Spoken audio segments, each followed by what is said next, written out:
Hola, muy buenas tardes a todos. Bienvenidos a la sede de la Fundación de Pontevedra. Hoy reanudamos una vez más las charlas de aula de salud que podemos llevarlas a cabo gracias a la colaboración desinteresada del Centro Médico de Pontevedra, cuyo director y médico es Iago López.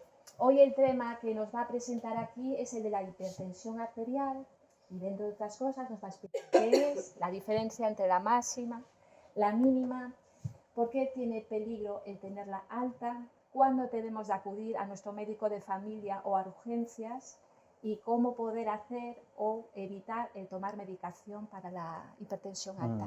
Y sin más, les dejo con él y muchas gracias por su asistencia. Bueno, pues creo que Bernadette acaba de definir perfectamente el resumen de la charla que os pensaba decir, o sea que casi me está ahorrando una diapositiva. Vamos a hablar de un tema que es famosísimo y que a día de hoy en medicina sigue habiendo muchísimo error de concepto por parte de la gente, porque por un lado hay gente que tiene una terrible hipertensión y ni se le ocurre pisar al médico, porque la hipertensión normalmente ni duele, ni pica, ni hace ningún daño, eso crea una ilusión de que estoy sano y que soy invulnerable. Y por otra parte, a veces viene gente corriendo con una tensión levemente elevada, corriendo de la farmacia porque cree que está a punto de morirse. Y ni unos ni otros tienen razón. Hoy vamos a intentar darle su justa importancia y su justa gravedad, pero sin pasarnos de cortos ni pasarnos de largos. Entonces, tengo que apuntar mejor hacia aquí. Cuando hablamos de la hipertensión arterial, pues como todo el mundo se imagina, quiere decir que la tensión arterial está alta. Y los médicos, como no somos ingenieros, somos un poquito imprecisos, porque la definición física de la tensión es en realidad la fuerza rompedora que se ejerce sobre las paredes de un vaso, ya sea una tubería de cobre o ya sea un vaso sanguíneo. Pero realmente nosotros lo que medimos, cuando medimos la tensión arterial, realmente medimos otra cosa que se llama la presión. Si hay algún licenciado en física en la sala, agradecerá esta clarificación. Pero bueno, creo que todos nos podemos entender bien porque la tensión que soporta una pared siempre es proporcional a la presión de lo que hay en el interior. Entonces, hablar de una cosa y hablar de la otra en medicina es lo mismo. En física no, pero en medicina sí que lo es. Y cuando medimos, bueno, lo que acabo de decir, estamos midiendo la presión de los vasos. Aquí yo hablaré indistintamente de tensión y de presión, pero en realidad hablaré de la presión que hay dentro del vaso sanguíneo. Y bueno, he establecido una correlación entre los tubos y las arterias. Y es una relación real, es decir, nuestras arterias son tubos. Es verdad que son tubos bastante especiales, muy distintos a los que tenemos en casa, porque son tubos que están arborizados, son tubos que en vez de ser de cobre o de plomo son tubos elásticos, son tubos que están vivos, son tubos que obedecen hormonas, algo que es muy distinto a lo que podríamos tener, por ejemplo, en el ejemplo de la caldera y los radiadores. Es decir, a todos nos habrá pasado alguna vez que ponemos la calefacción en casa, vemos que no calienta y nos preguntamos a ver qué puede pasar. Y una de las primeras cosas que solemos hacer es ir al manómetro para ver si es que hay baja presión de los radiadores, porque a lo mejor cuando hemos purgado el radiador, pues se ha quedado sin líquido y entonces hay poquita presión de bombeo y por tanto el agua no circula. Sin embargo, también nos habremos fijado todos nosotros que cuando vemos el manómetro de la caldera o de los grifos o de lo que sea, hay un valor fijo. El cacharrito está marcando un único valor. Y sin embargo, cuando el médico me mide la presión de mis tubos, me está dando dos valores. Y eso, a mí desde luego de pequeño me resultaba muy llamativo. Es decir, ¿cómo un tubo tiene dos presiones? Pues en realidad el cuerpo tiene como esa particularidad que os decía, de que no somos exactamente igual que las tuberías. En realidad no es que tenga dos valores, es que se pasa oscilando entre un valor máximo y un valor mínimo constantemente, y es debido a una cosa que si os vais a pensarla la entenderéis perfectamente. Vamos a ver. ¡Epa! Aquí tenemos el responsable de nuestras cañerías y de nuestra calefacción, etcétera, etcétera. El típico motor eléctrico. Es una bomba rotatoria que con la fuerza centrífuga expulsa agua de la tubería y eso normalmente nos mete agua a presión constante. Por eso cuando nosotros vemos los radiadores los vemos a una determinada presión.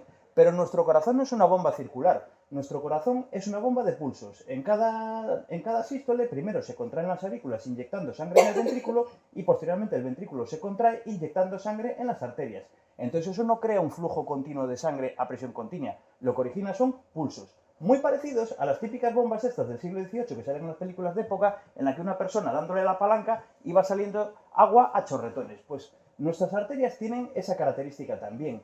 Pero además tienen otra particularidad. Si yo tuviese esta bomba conectada a una cañería rígida de plomo o de cobre, lo que habría sería una presión, que es lo que creo que los fontaneros llaman el efecto Ariete, que es el petardazo que mete cada pulso de líquido de nuevo en el sistema y oscilaría después hasta la presión cero. Y si un humano tuviese unas arterias así de rígidas, tendría pues 60 síncopes cada minuto, porque cada vez que entre latido y latido nuestra presión cayese a cero, nosotros nos desvaneceríamos inconscientes.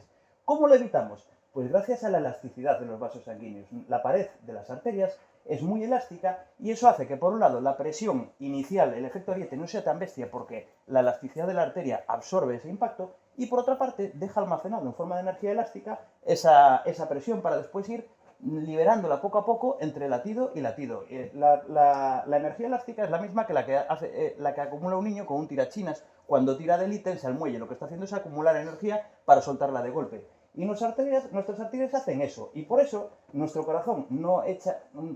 arterias no alcanzan una presión muy bestia ni llega a cero entre latido y latido. De todas formas, hay ciertas enfermedades que cursan con rigidez vascular que sí que pueden producir este tipo de problemas. Y la razón por la que es bueno entender este mecanismo es porque eso os ayudará a entender por qué a veces los médicos nos fijamos en la máxima y en la mínima. Cuando tenemos un paciente que tiene una tensión máxima bestialmente elevada y la mínima la tiene perfecta, lo más probable es que no sea hipertenso, lo más probable es que sea un paciente que está nervioso, porque cuando el corazón late con vigor hace grandes efectos arietes, pero el verdadero hipertenso tiene altas normalmente las dos valores de presión.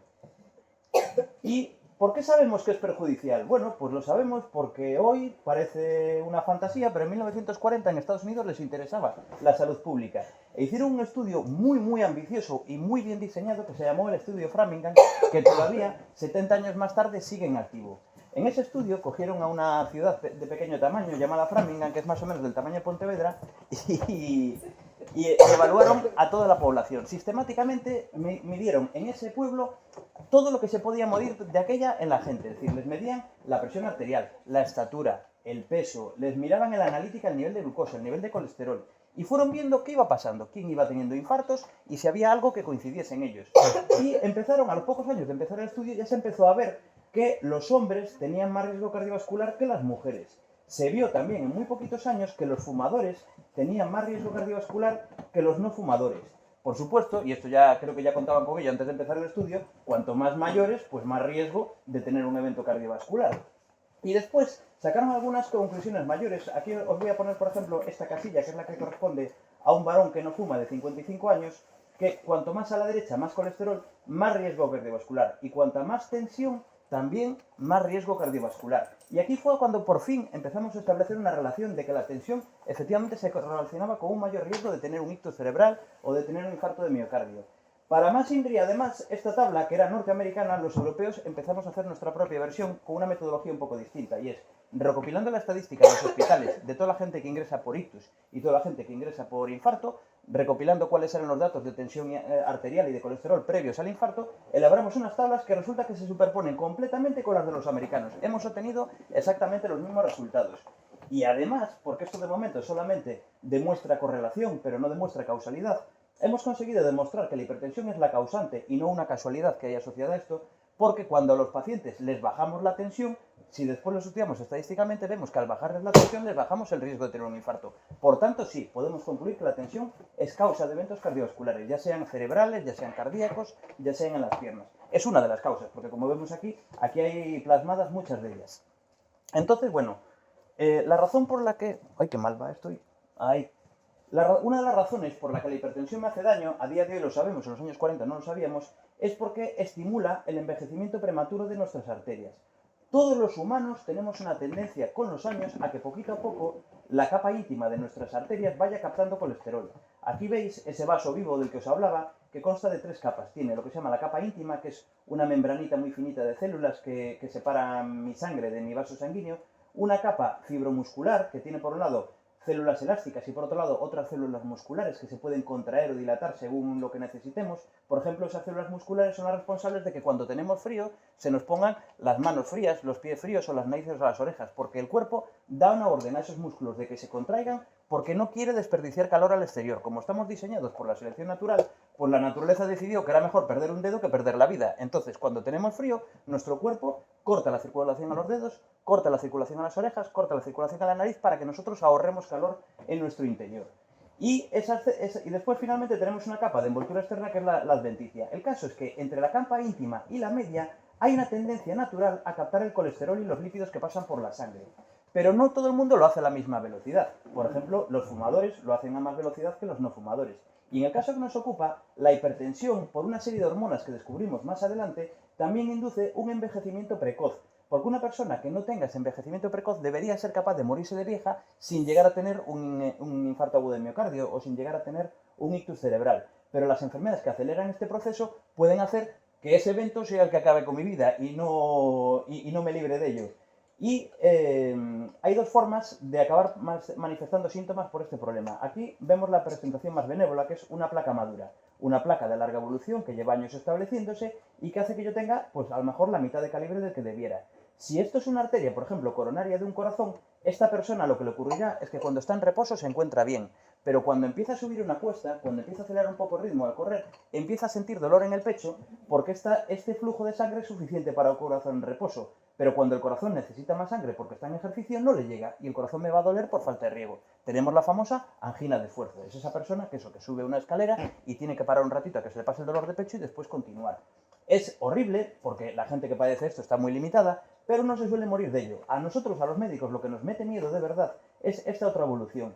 Si tengo la mala suerte de que en algún momento de mi vida, por ejemplo por una subida súbita de tensión, se me abra aquí una heridita y ponga en contacto este núcleo de colesterol con mi sangre, por algún motivo las plaquetas reaccionan violentamente y se forma un trombo de golpe. Entonces paso de ser una persona que vivía bien, que no tenía ningún problema, a de repente pues amanecer hemipléjico en caso de que sea una arteria cerebral o tener un infarto de miocardio súbito, sin que tuviera nada que me avisase.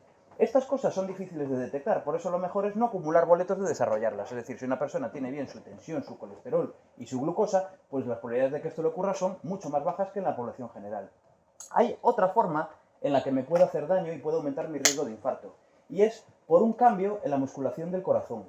Cuando la sangre está a muy alta presión, el corazón se adapta, como todos los demás músculos de mi cuerpo. Si yo me pongo a hacer pesas, haré que mis músculos se vuelvan más gruesos y más fuertes para poder tener la fuerza que yo le estoy pidiendo a mi cuerpo en ese momento.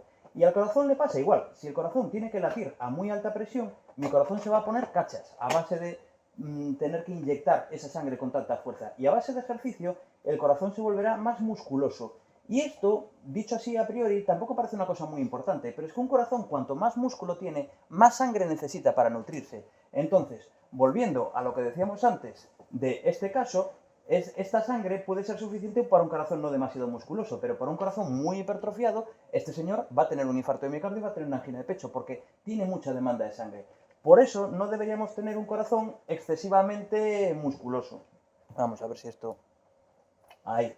Bien. Y hay un tercer mecanismo por el cual la hipertensión arterial puede dañar mis vasos sanguíneos, y es por la formación de aneurisma. Yo creo que la formación de aneurisma es muy intuitiva es decir, cualquier persona puede entender que si un vaso de este tipo, que es elástico además, yo le meto más presión de la que necesita, pues de un modo no tan exagerado como los dibujos animados va a surgir una pompa por exceso de presión.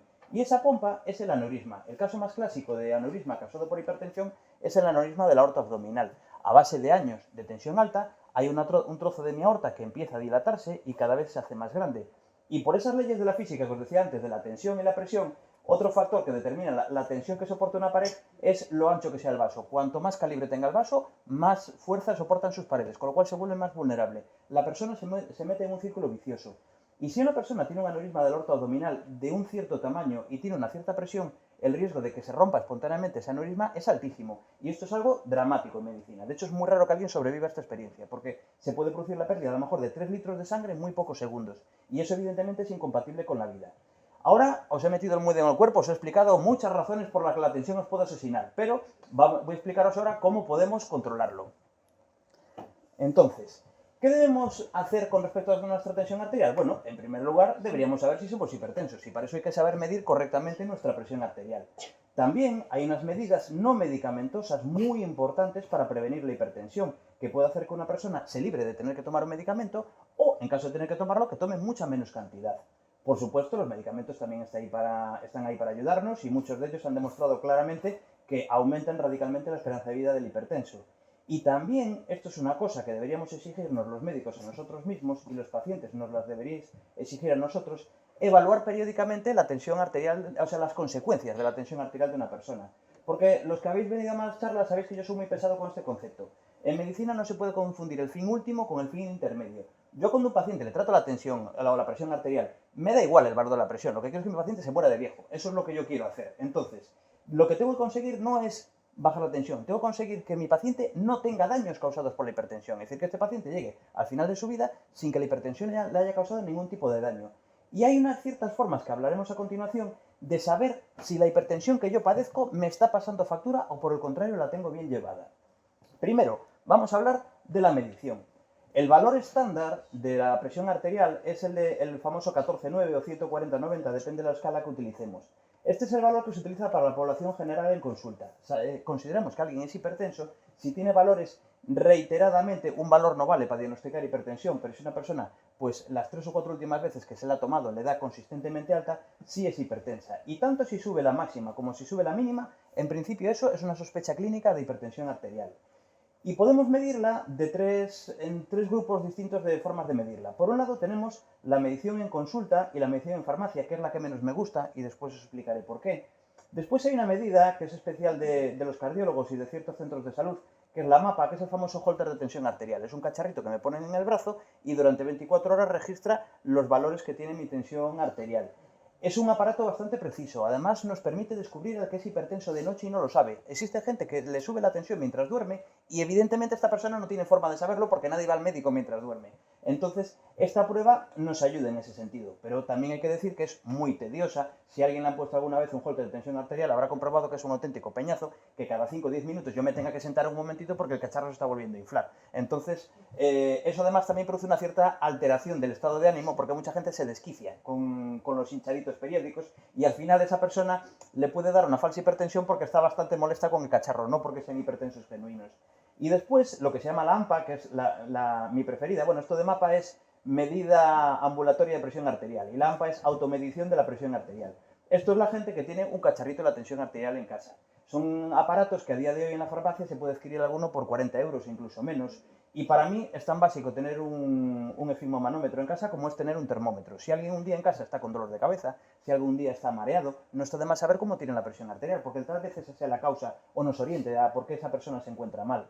Y lo bueno que tiene estos cacharritos en casa es que evitan completamente el efecto reacción de alerta, evitan el efecto bata blanca.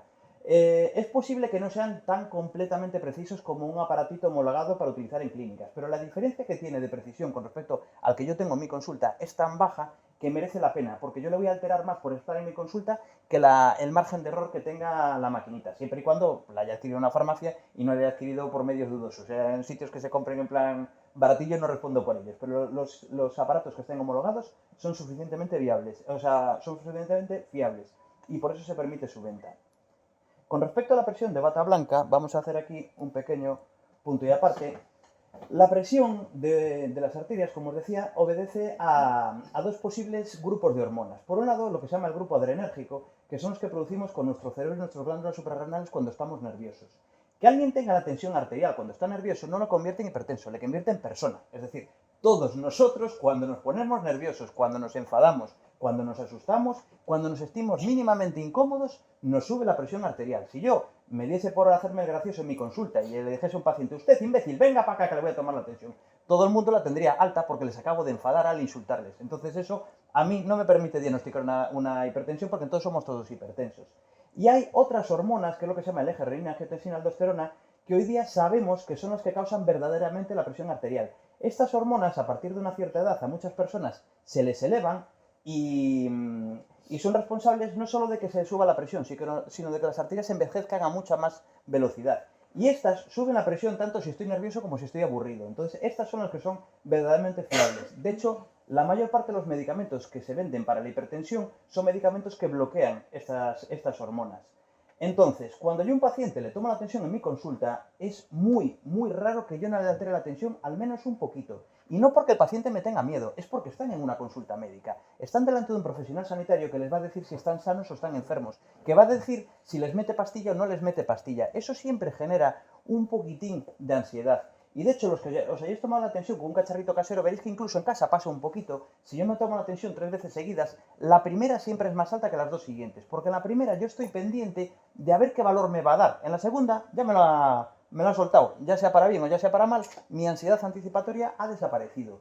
Entonces, yo en mi casa tengo la posibilidad de, estando completamente aburrido, sin ningún factor emocional, digo, bueno, no sé qué hacer, voy a tomarme la tensión. Eso es un momento fantástico para tomarla porque ahí no hay ninguna emocionalidad que influya en el resultado. Y por eso os digo que siempre es preferible tomarla en casa que tomarla en consulta.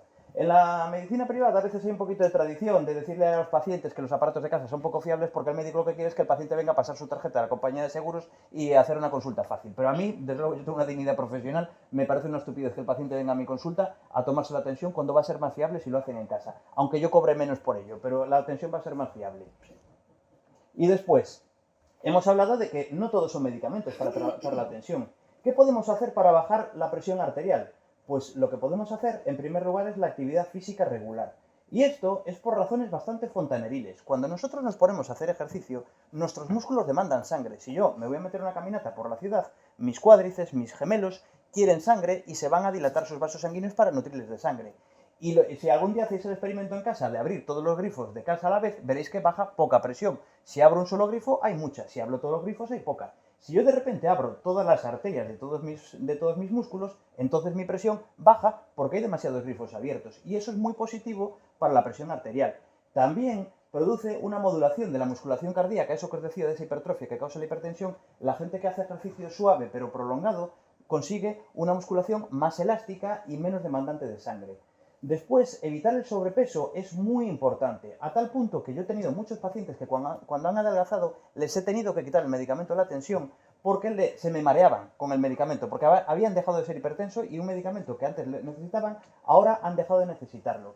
Y la principal razón por la que el sobrepeso causa hipertensión es porque durante muchos años pensamos que nuestras células grasas eran almacenes de energía puros y duros. Y hace muy poquitos años hemos descubierto que algunas de nuestras células grasas se comportan como una auténtica refinería química. Es decir, las células de la grasa, sobre todo la abdominal en mayor medida que otras, fabrican angiotensinógeno, que es una hormona que sube la tensión. Fabrican adiponectina, que también sube la tensión. Fabrican otro tipo de sustancias que producen resistencia a la insulina. Por eso, siempre que podamos evitar el sobrepeso en la medida que nos sea posible, estaremos luchando también contra la hipertensión. Evitar el azúcar y la sal también son medidas muy eficaces. El azúcar sube un poquito la tensión. Si yo me tomo un azucarillo me va a subir un poquitín la tensión. De hecho, hay gente que a veces lo utiliza para un mareo. Y bueno, en el hipertenso, evidentemente, todo lo que le sube la tensión debe ser evitado. Pero además hay otra razón, y es que el azúcar normalmente nos lleva al sobrepeso. Porque por una serie de mecanismos neuroquímicos, el paciente que toma azúcar, aparte de las calorías que tenga el azúcar, durante la hora siguiente a haberlo tomado se va a volver más lambón y va a tener más ganas de comer. Y además, una persona que toma azúcar con regularidad educa a su cerebro a que le gusten las cosas dulces y desprecie las cosas que son amargas o las cosas que son ácidas. Entonces, el paciente que toma mucho azúcar normalmente va a ser un paciente con sobrepeso porque el azúcar, curiosamente, me vuelve más lambón. Cuanto más tomo, más ganas tengo de tomar cosas dulces y cosas calóricas. Y la sal, yo creo que esto es famosísimo. Es decir, la sal claramente sube la tensión porque la sal retiene agua dentro de mis vasos sanguíneos. Entonces, si mis vasos sanguíneos tienen más agua, la presión es mayor. Igual que cuando yo veo que los radiadores tienen poca presión, lo que hago es inyectar un poquito más de agua en la caldera y recuperan la presión. Pues con la sal pasa eso. Lo que tenemos es más líquido circulando en las arterias y, por tanto, más presión de bombeo.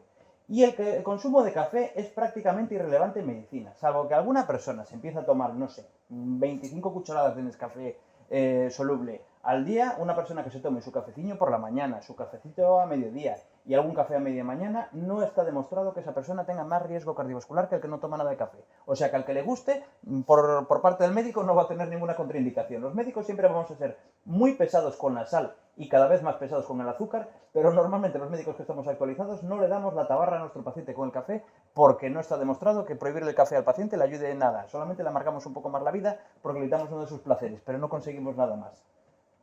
Y después, con respecto a las medidas farmacológicas, esto os lo voy a mencionar sencillamente para que veáis que los medicamentos que usamos tienen una lógica, porque evidentemente no vais a ir a la farmacia vosotros a decidir que necesitáis tomar un enalapril. Pero bueno, los principales medicamentos para el tratamiento de la tensión son los inhibidores de esas hormonas que provocan subida de tensión y envejecimiento prematuro.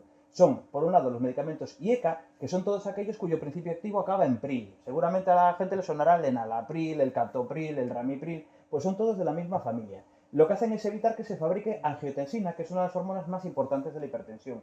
Otra forma de bajarla es, en vez de reducir la cantidad de angiotensina, conseguir que la angiotensina no se pegue al receptor de los vasos sanguíneos. Y esos son los que llamamos ARA2, que son los que acaban en sartán. El olmesartán, el losartán, el tristemente famoso valsartán del año pasado. Todos esos que acaban en sartán lo que hacen es evitar que la angiotensina se pegue al vaso y por tanto que no consiga subirnos la tensión. Y después están los antagonistas de la aldosterona, que estos no se suelen usar mucho porque a los varones sobre todo les causan efectos secundarios como ginecomastias, que no son graves pero son dolorosas. También tenemos los diuréticos, son famosos como antihipertensivos. ¿Qué hacen estos? Pues lo que os decía antes, lo contrario que la sal. Si yo quito agua del sistema, hay menos presión de bombeo. Si yo a las tuberías les quito agua, que es lo que estoy haciendo al eliminar por la orina el líquido de la sangre, pues tengo menos presión de bombeo. Y son eficaces, también reducen la mortalidad cardiovascular. Después hay medicamentos que lo único que hacen es abrir los grifos, son los vasodilatadores, que son los que acaban en dipino. Estos se utilizan un poco menos, pero seguro que a alguien de la sala le sonará el amlodipino, el nifedipino, el nimodipino. Son medicamentos que lo que hacen es abrir los vasos sanguíneos. Son eficaces bajando la tensión, sin embargo no son tan eficaces reduciendo la mortalidad como los otros, porque solo bajan la presión, pero no bloquean las hormonas. También tienen una serie de problemas, y es que como abren todos los vasos sanguíneos, a mucha gente le abren mucho los vasos de las piernas y acaban con los tobillos hinchados al final del día, o les ponen la cara muy colorada porque se le abren los vasos sanguíneos faciales. Entonces estos se reservan normalmente para ciertos pacientes que a lo mejor nos hace falta algún efecto secundario de ellos, o sencillamente que son alérgicos a estos, que los hay. También están los betabloqueantes, que evitan el efecto de la adrenalina sobre el corazón, para que no vaya tan rápido, y al no ir tan rápido no es capaz de bombear tanta sangre y por tanto no generar tanta presión. Y después los alfa-bloqueantes son bastante malos antihipertensivos, pero como suelen ser muy buenos para orinar mejor, porque el efecto que hacen es muy bueno para la próstata, pues a los pacientes prostáticos con hipertensión, lo normal es que les demos estos porque matamos dos pájaros de un tiro. Pero bueno, esto es sencillamente para que entendáis que todas estas cosas tienen su lógica. Evidentemente no quiero que nadie empiece a modificar sus tratamientos por lo que yo acabo de decir. Y después, lo que os decía, esto tal vez sea lo más desconocido de la hipertensión, la evaluación de daños. Una hipertensión daña todos mis vasos sanguíneos. Cuando yo tengo la tensión elevada y tengo elevada la renina, la angiotensina, la aldosterona, todos mis vasos sanguíneos van a envejecer a la misma velocidad. Depende un poquito de la genética y de un par de factores. A uno pues puede que le dé primero síntomas una arteria cerebral, a otro le dará síntomas primero una coronaria, pero podemos tener garantizado que si un paciente está sufriendo daño en un vaso, seguro que está sufriendo algo de daño en todos los demás vasos. El problema es que no todas las arterias son igual de visibles, es decir, yo hay vasos sanguíneos que puedo mirar con pruebas sencillas, baratas e inofensivas para mi paciente, y otras que serían propias del doctor Mengele porque tendría que hacerle cosas muy agresivas en mi paciente para poder averiguarlo. Entonces lo lógico es que vayamos a la evaluación de las que sean más económicas y más seguras para los pacientes y extrapolar los resultados. Por ejemplo, el fondo de ojo, que es lo que nos hace el oftalmólogo cuando vemos y nos sentamos en la lámpara de hendidura. Lo que está viendo es nuestras arterias retinianas. Nuestro ojo es nuestro único órgano transparente y eso permite al oftalmólogo ver nuestras arterias en estado puro y ver si esas arterias tienen la pared engrosada o la tienen dañada. Entonces es una forma directa, sencilla e inofensiva de saber si un paciente tiene daño en sus vasos causados por la hipertensión. También tenemos la microalbuminuria. Esto es una proteína chiquitita que se le escapa a nuestros riñones cuando la presión es demasiado elevada, porque nuestros riñones son un órgano de filtrado que funciona de un modo muy parecido a como funcionaría una especie de membrana, una especie de esponja. La sangre pasa a una cierta presión y tiene unos poros de un cierto tamaño que permiten que se escape el agua, que se escape la urea, que se escape la creatinina, una serie de cosas. Pero si yo le meto más presión, la membrana se dilata, sus poros se hacen más gordos y se empiezan a escapar cosas que no deberían escaparse. Por ejemplo, la microalbúmina. Entonces, si yo tengo un paciente que tiene hipertensión, que creo que le tengo bien controlado, pero sin embargo la microalbuminuria me da positiva, eso quiere decir que en algún momento del día mi paciente no tiene la presión bien controlada. O, que a veces también hay excepciones, a lo mejor a mi paciente ese valor de 14,9 no es suficiente para él y se la tengo que bajar más. Porque al fin y al cabo, ese valor de 140-90 que os puse en una de las primeras diapositivas, es un valor que nosotros hemos alcanzado por convenio, es decir, nadie entra en una espiral de autodestrucción cuando pasa de 140 a 141. Lo que pasa es que hemos determinado que si fijamos el límite de a quién hay que tratar en 14,9, tratando a poquitas personas ahorraremos muchos miles de infartos. A medida que vamos bajando esas exigencias, si creemos que es hipertenso y que tiene más de 13, entonces tenemos que tratar a muchas más personas para evitar un par de infartos más. Y si la bajamos a 12, o la bajamos a 11, o la bajamos a 10, habrá que tratar a toda España para evitar 2 infartos más. Entonces la medida de 14,9 en realidad es una medida de sentido común, una medida de tratando a pocos pacientes, molestando a pocos pacientes, salvaremos muchas vidas. Pero algunas personas son más vulnerables, unos por pura genética. Hay gente que 14,9 les hace daño y hay gente que tiene otras enfermedades que aumentan su riesgo cardiovascular. Por ejemplo, un paciente que padezca colesterol. Como ese paciente solo por el colesterol ya tiene más riesgo, yo puedo optar por sobreproteger a mi paciente y bajarle la tensión todavía un poquito más para tenerlo un poquito protegido. Dado que tiene un exceso de riesgo por culpa del colesterol, yo le bajo un poquito el riesgo a expensas de la tensión.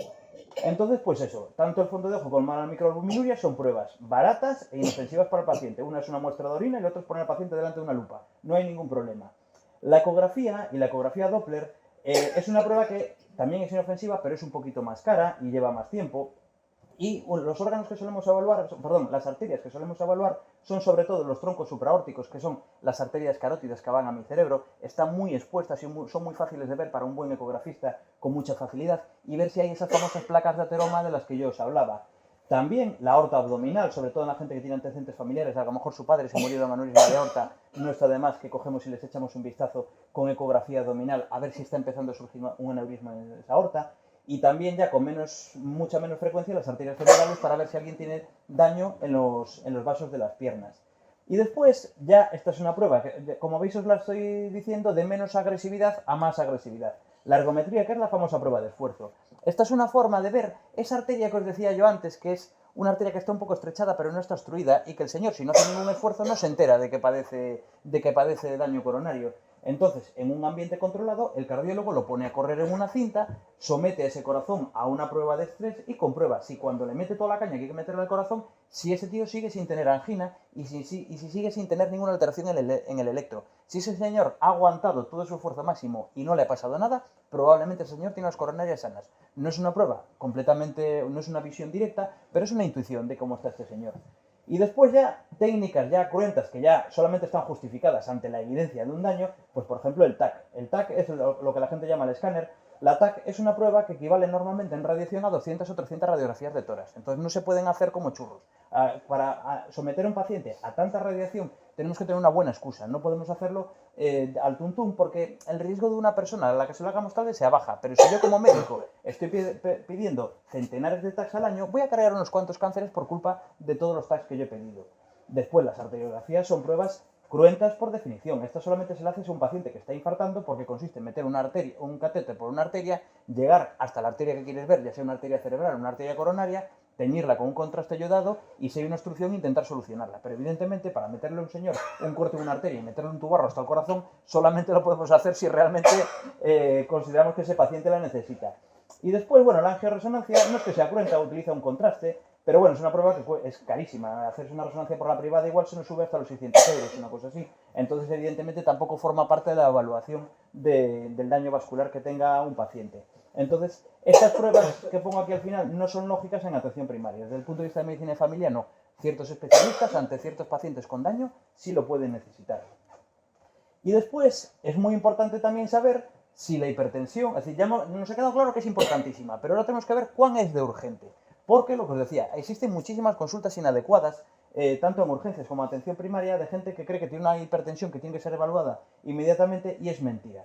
La hipertensión, cuando tiene un valor que o bien en casa está por encima de 13,5, 8,5 o en consulta está por encima de 14,9, si es verdadera, si en cada toma que hago efectivamente me da ese valor, es un paciente que tiene un gran riesgo a 10 años vista, pero no tiene un riesgo hoy. Ese paciente va a sufrir un envejecimiento acelerado de sus vasos sanguíneos, que yo debo frenar, pero no hace falta que lo frene a las 3 de la tarde inmediatamente en cuanto lo acaba de detectar. Es decir, si el paciente le tarda un mes en atenderle el médico, está perfectamente a tiempo de tratar su hipertensión, porque esta es una carrera a largo plazo. Queremos vencer a la enfermedad cardiovascular a 10 años vista, no en estas próximas horas.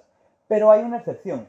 Cuando un paciente tiene una tensión en reposo por encima de 200 de máxima o 120 de mínima, esto es un riesgo inminente y esto sí debe ser tratado y además a poder ser en un servicio de urgencias, es decir, en un sitio donde tengan una enfermera para poder coger vías, porque a este paciente va a haber que tratarle agresivamente, va a haber que darle ciertos fármacos que bajan la tensión de golpe, con todo el riesgo que esto también implica. Si yo a un paciente le bajo la tensión de golpe, le puedo provocar un síncope, entonces debería estar en un entorno controlado donde haya una vía que poder coger al paciente y meterle suero si vemos que me he pasado yo con el medicamento.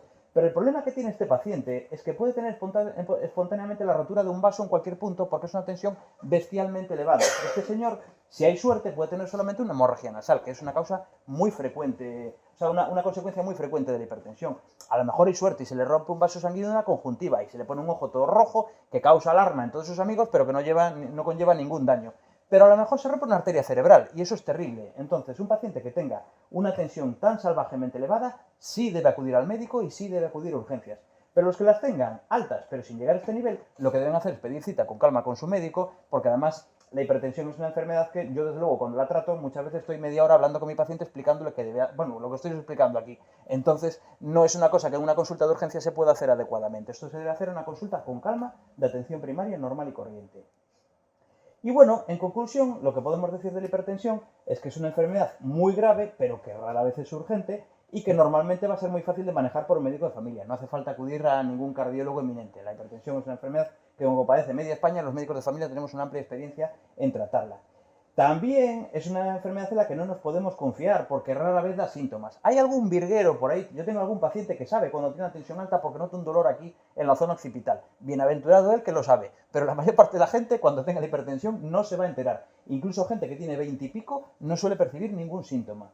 También, lo que decíamos, debe ser periódicamente evaluada por el médico. Un paciente que ya la tiene bien controlada, que ya se le han hecho las pruebas, al menos una evaluación al año deberíamos hacerle, en la cual pues valorar si a lo mejor hay que repetir el fondo de ojo o la microalbuminuria para comprobar que no solo el paciente parece tener la tensión bien controlada, sino que además yo estoy demostrando que no tiene daño causado por la hipertensión.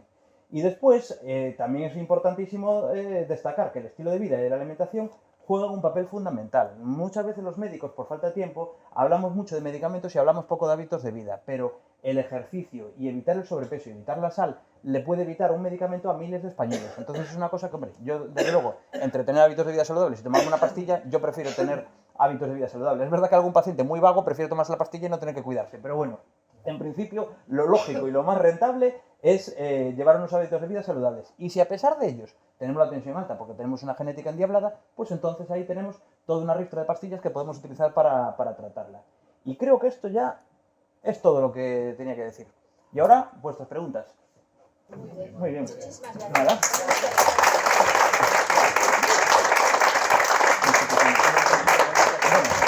Una cosa, vamos a dar una charla, creo que es el miércoles de la segunda semana de diciembre, después del puente de la Constitución, y vamos a hablar sobre las traqueitis y las bronquitis, que son los dos tipos de catarros que, si se cumplen los pronósticos, van a ser los que se van a ver en Pontevedra en esa época. Entonces hablaremos de cómo podéis saber cuando tenéis una bronquitis, cuando tenéis una traqueitis, cuándo hay que ir al médico y qué truquitos caseros hay en casa, que hay un montón para curarse de ellas sin tener que recurrir a los medicamentos.